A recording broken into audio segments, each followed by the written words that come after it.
రాలేదే. పాపం వాడు సెకండ్ షో సినిమాకి వెళ్ళాడు. ఆ సినిమా వాళ్ళ నాన్ డీటెయిల్ కథట రేపు కోర్టులో వస్తుందట అని చెప్పమన్నాడు. అలాగేనా? ఈసులాటేనా? అబ్బే,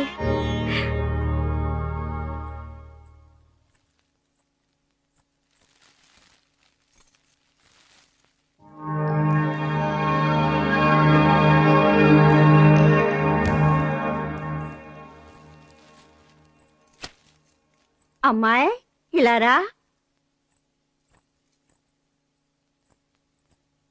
ఇరుగు దిష్టి, పొరుగు దిష్టి, నా దిష్టి, అందరి దిష్టి. తూ తూ తూ.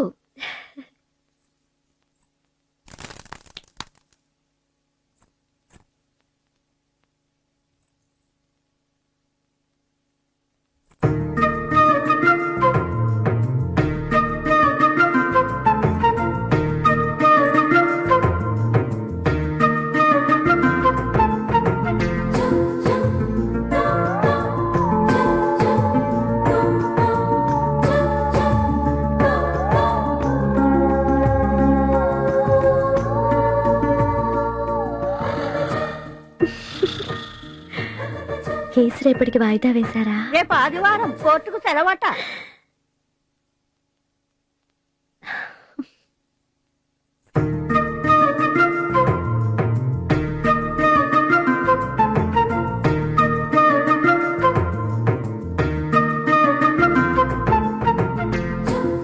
బాగా పొద్దుపోయిందనుకుంటా. పోనీ అలారం పెట్టినా?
రాధాదేవి గారు.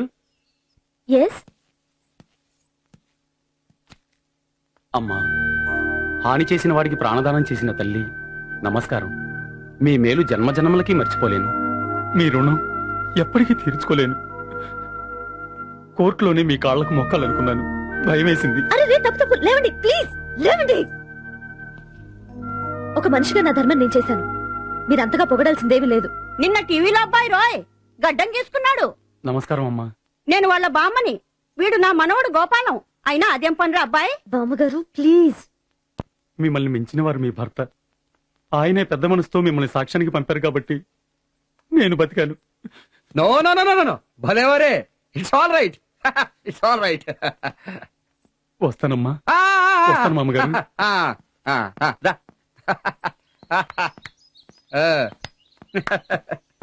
బాయ్. ఎవడు వాడు? అంతా విని ఎవడంటారేమిటండి? బాగానే ఉన్నాడే స్టైల్ గా, సినిమా హీరోలా, అందగాడు, పైగా బుద్ధిమంతుడు. పాపం నాకు కూడా మొక్కాడు. ఎవడు అంటే వాడి పేరు, అడ్రస్, అందం చందం అడగడం కాదు, వాడి కథేమిటి అని, వాడు నీకేమిటి అని. నాకేమిటంటే విన్నారుగా, ఒక మనిషి, ఒక ముద్దాయి. ఒక మనిషి, ఒక ముద్దాయి, ఒక రేపిస్టు. అట్టి వాడిని నువ్వు రక్షించావు. ఎందుకని? అంటే మాట కట్టురాకు. నాకు వీడి సంగతి ఇంతకు ముందే ఎందుకు చెప్పలేదు?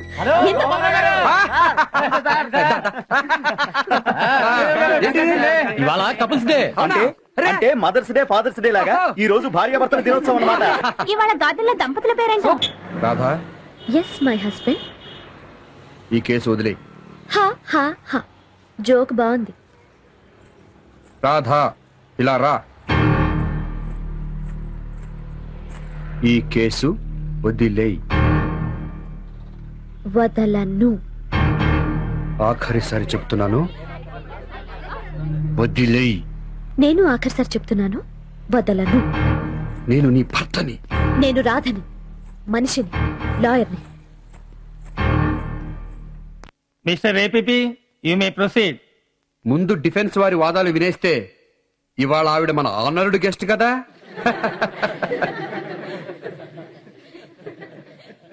మీకు మీ ఆయన మీద అనుమానం ఎప్పటి నుంచి కలిగింది?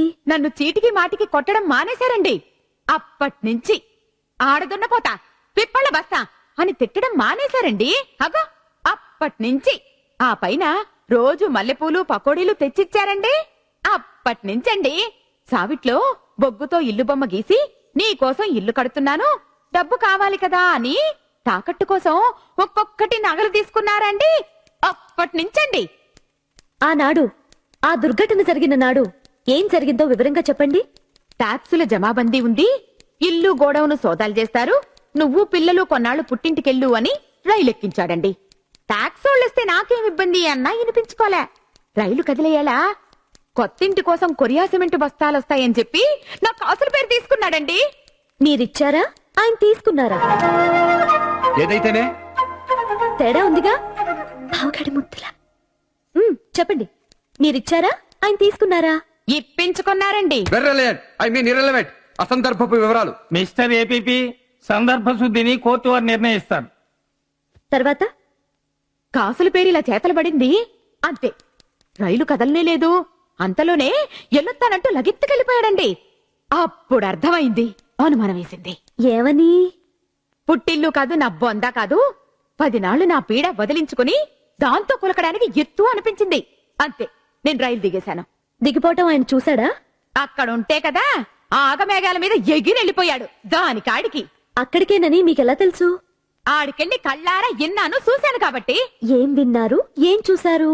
ఏముంటుంది, ఇంగ్లీష్ లో చిట్ ఫండ్ కండిషన్లు అన్ని తెలుగులో చెప్తుంటుంది ఆవిడ. దానికి ఒళ్ళో కూర్చొని మరీ వినాలా? అంటే ఆయనకి చెవుడు పాపం, పైగా చీకటి కూడాను. ఎస్ అవును. ఐ మీన్ నేను చెప్పేది. ముద్దాయి చెప్పేది చెప్పనివ్వండి. చెప్పండి, మీరేం విన్నారు, ఏం చూశారు? నీ ముక్కు నాది, నా మూతి నీది, ఈ ముద్దు నాది అనంటూ పంచుకుంటూ ఊహు గిలగలాడిపోతున్నారండి. అప్పుడు మీరేం చేశారు? ఏం చేసింది? కత్తి తీసి పొడిచి చంపబోయింది. దారుణం, ఘోరం. ఆ స్థితిలో ఎవరైనా అలాగే చేస్తారు. అలా చేయడం తప్పు కాదా, నేరం కాదా? ఒక్కవేళ వాళ్ళది తప్పే అయినా చంపేయడమేనా?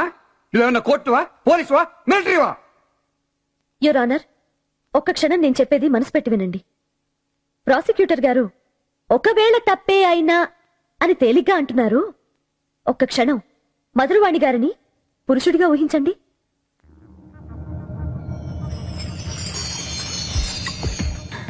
ఇప్పుడు ఆలోచించండి. వరహాల రాజు హఠాత్తుగా ఇంటికొచ్చాడు. అతని భార్య పరపురుషుడి కౌగిట్లో కులకడం చూశాడు. ఈ ముక్కెవరిది?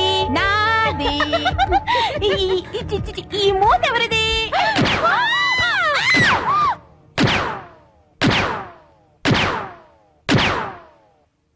ఆ భర్త వాళ్ళని చూసి అక్కడికక్కడే కొట్టి చంపుతాడా, లేక ప్లీజ్ కంటిన్యూ, మీరు ముద్దులాడుకోండి అని చెప్పి పోలీసుల కోసం వెళ్తాడా? మగాడు చంపితే ఆవేశము, ఆడది చేస్తే హత్యానా? నాన్సెన్స్! ఇవన్నీ అబద్ధాలు. ఆ రాజుగారు కల్పిస్తున్న కట్టుకథలు. ఆవిడ కసికొద్ది కత్తితో పొడిచి హత్య చేయబోయింది. కత్తి కాదయ్యా మగడా, ఎత్తి కుద్దేశానంటే నీకు కాదు. నా మొగుడిని నేనే చంపుకుంటానా? అబ్బి, నాకు 2 పిల్లలయ్యా. వాళ్ళ కోసమైనా నా మొగుడు బతకొద్దు. కొట్టి చంపలేక ఎత్తి కుదేశాను. నువ్వు అరి చచ్చినా నేను నమ్మను. చెట్టంత మనిషిని ఎత్తి కుదయడం ఇంపాసిబుల్, అసాధ్యం. యువర్ ఆనర్, నేను ఓల్డ్ ఫ్యాషన్ ఫెలో. 2 సెక్సులు నమ్ముతాను, ఆడ మగ. ఆడది అబల, మగాడు బల్లుడు. ఒక అబల వల్ల ఈ పని సాధ్యం కాదు. చేసి చూపించమను. Do it, do it, prove it. Your honour, ముద్దాయిని కోర్టు వారికి ఈ లోకానికి ప్రూవ్ చేయమనండి. ఆవిడే కనుక అలా మనిషిని ఎత్తగలదంటే నేను ఈ కేసు వదిలేస్తాను. ఆవిడ నిర్దోషిని ఒప్పుకో.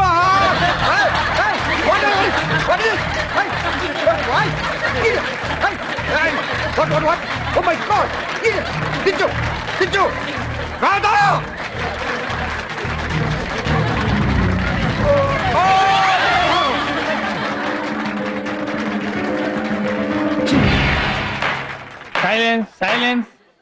ప్రాసిక్యూషన్ వారే స్వయంగా ఛాలెంజ్ చేసిన ప్రకారం ఒక స్త్రీ ఆవేశంలో ఒక పురుషుణ్ణి పైకెత్తి విసిరి కొట్టగలదని ముద్దాయి ఒక అబల రుజువు చేసింది. తప్పు చేసిన భర్తని దండించడమే తప్ప తన పుస్తెలతాడు తెంచుకోవడం ఆమె ఉద్దేశం కాదని, కత్తి పట్టినా ఎత్తి కొట్టినా ఏం చేసినా హత్య చేయాలన్న ఆలోచనతో చేయలేదని స్పష్టంగా తేలిపోయింది. ఒక గృహ కలహాన్ని ఒక చిన్న కొట్లాటని హత్య కేసుగా చిత్రించి కోర్టుకు తెచ్చిన ప్రాసిక్యూషన్ వారిని మందలిస్తూ ముద్దాయి కాసులమ్మ నిర్దోషి అని తీర్పు చెప్పి విడుదల చేయడమైనది. కేసుకైన ఖర్చులు కూడా ప్రాసిక్యూషన్ వారు ఆమెకి ఇవ్వవలసి ఉంటుంది. మర్చిపోయి వచ్చేశారు. ఆటోలో వచ్చాను తెలుసా?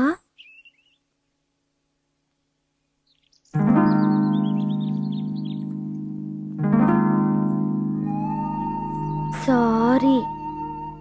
హర్ట్ అయ్యారా? Very sorry. ఐమ్ సారీ అన్నాను కదండి. సారీ చెప్పేసినంత మాత్రాన సమస్యలు చచ్చిపోవు.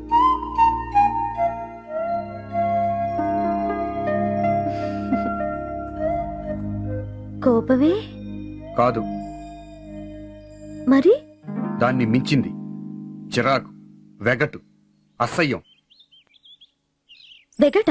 అవును, నువ్వు చీట్ చేశావు, దగా చేశావు. తెలిసి నేనెప్పుడు అబద్ధం చెప్పలేదు. నిజం దాచావు, మట్టు పెట్టావు. నేనా? నువ్వే. ఆనాడు మన పెళ్లి రోజున ఇక్కడే ఈ పెరట్లోనే నా పెళ్లి సంగతులు, రొమాన్స్లు అన్నీ చెప్పేసి నిన్ను చెప్పమన్నాను. నాకేమీ లేవన్నావు. అప్పుడేమిటి? ఇప్పుడు అదే అంటాను. అయితే ఈ సోగ్గాడు, ఈ మాజీ లవర్గాడు? వాడు లవర్ గాడు కాదు, క్లాస్మేట్ కూడా కాదు, జస్ట్ కాలేజ్ మేట్. ఒకప్పుడు నాకు కాలేజ్ లో సీనియర్. ఈ లవ్ అఫైర్ గురించి ఆనాడు ఎందుకు చెప్పలేదు? లవ్ అఫైర్ కాదన్నానా? చరిత్రపు నాస్టి సంఘటన. చెప్పడానికి ఏముంది? ఎందుకుండదు? కారులో లిఫ్ట్లు, రాత్రి వాన కురుస్తుంటే రాదారి బంగ్లా, రేప్ సీను, పెట్రోలు, లంకా దహనం. Stop it! No, I want. ఏమీ లేకుండా నాతో చెప్పనైనా చెప్పకుండా పరిగెట్టుకుంటూ హైదరాబాద్ దాకా వెళ్ళి కోర్టులో సాక్ష్యం ఎందుకు ఇచ్చావు? వాడిని ఎందుకు కాపాడావు? అన్యాయంగా ఉరి శిక్ష వేస్తారని. అంటే మానభంగం చేయబోయిన సోగ్గాడి మీద జాలితో కాపాడావు. ఇవాళ కట్టుకున్న మొగుడి మీద కసితో ఉరికన్నా ఘోరమైన అవమానం చేశావు.